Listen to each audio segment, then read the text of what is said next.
आज बड़ा ही खुशी का दिन था हमारे लिए, कांग्रेस पार्टी के लिए। हमारे जो लोकप्रिय नेता, युवा नेता माननीय दीपेंद्र हुड्डा ने नामांकन भरा है और वहाँ इतनी विकास तोड़ भीड़ है, मतलब पूरा रोहतक जाम हो गया। मैं आपको बताना चाहूँगा और आप देख रहे होंगे पूरे काफिले के साथ लोग आ रहे हैं और एक अपार भीड़ है।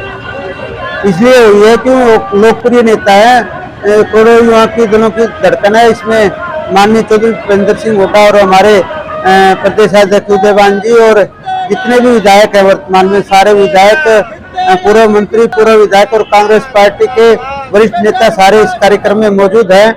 और आज जो बीजेपी सरकार की वादा खिलाफी है, जो 10 साल का शासनकाल था, जो चौधरी भूपेंद्र सिंह हुड्डा का शासनकाल था, उस पे बिल्कुल ये हरियाणा प्रदेश की जनता नापतोल करने में लगी हुई है और चौधरी भूपेंद्र सिंह हुड्डा के शासन को याद करने लग रही है।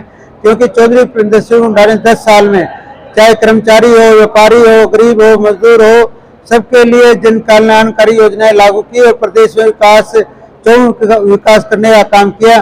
चाहे मेट्रो लाने की बात हो, चाहे रेल लाने की बात हो, चाहे यूनिवर्सिटी लाने की बात हो, चाहे कॉलेज लाने की बात हो, चाहे बड़े बड़े उद्योग स्थापित करने की बात हो, अनेक ऐसे ऐतिहासिक कार्य चौधरी भूपेंद्र सिंह हुड्डा ने किए हैं। एक तरफ मनोहर लाल खट्टर जो बिल्कुल फेलियर सरकार है, जो जनता के वादे पर खरा नहीं उतरी और उन्होंने हमेशा जात पात की राजनीति करके पूरे प्रदेश में जहर घोलने का काम किया। प्रदेश के इतने खट्टर सरकार ने कोई एक भी योजना लागू की हो, चाहे बिजली प्लांट की बात हो, चाहे यूनिवर्सिटी की बात हो, चाहे उद्योगों की बात हो, एक भी कोई सौगात हरियाणा को नहीं दी।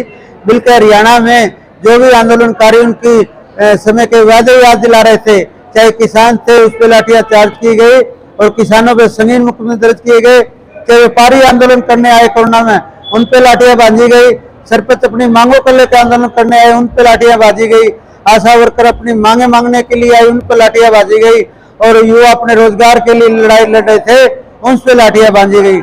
एक भी रोजगार उपलब्ध नहीं कराया। बल्कि पढ़े लिखे जो MBA जो बड़ी बड़ी जो उनके पास क्वालिफिकेशन थी उनको कौशल विभाग के नाम से उनको लगाया जाता है, जो ग्रेड 12 और 13,000 रुपए का है।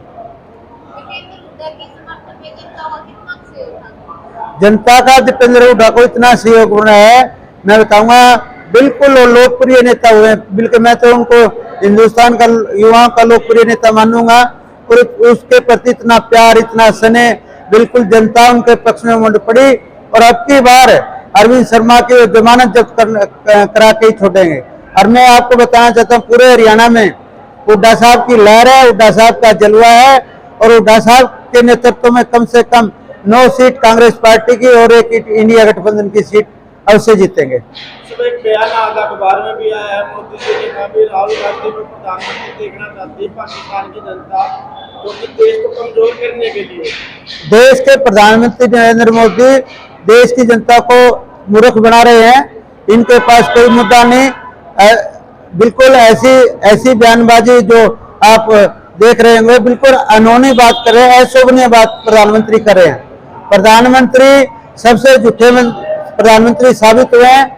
आज प्रधानमंत्री के प्रति इतना क्रोध है क्योंकि सफेद झूठ बोलते हैं। जो उन्होंने वादा खिलाफी की, 2 करोड़ युवाओं को रोजगार दूंगा और रोजगार मिले नहीं, 15-15 लाख रुपए दूंगा वो मिले नहीं, और पूरे देश में 100 सिटी स्मार्ट बनाने की बात थी वो ही नहीं, और महंगाई आसमान छूगी। एक तरफ प्रधानमंत्री ये कर रहे हैं भाई महिलाओं के सूत्र कांग्रेस पार्टी छीनेगी। मैं प्रधानमंत्री को पूछना चाहता हूँ ये महिला का अपमान क्यों कर रहे हैं? जब वो अपने उसकी घराली का मंगलसूत्र सुरक्षित नहीं कर सकते तो देश की जनता क्या उम्मीद करेगी?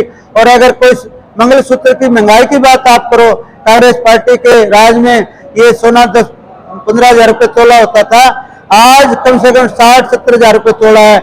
इतनी महंगाई पे महिला अपने गहने पहनने से भी वंचित रह गई है। चुनाव को लेकर हरियाणा की जनता से आप क्या करना चाहोगे?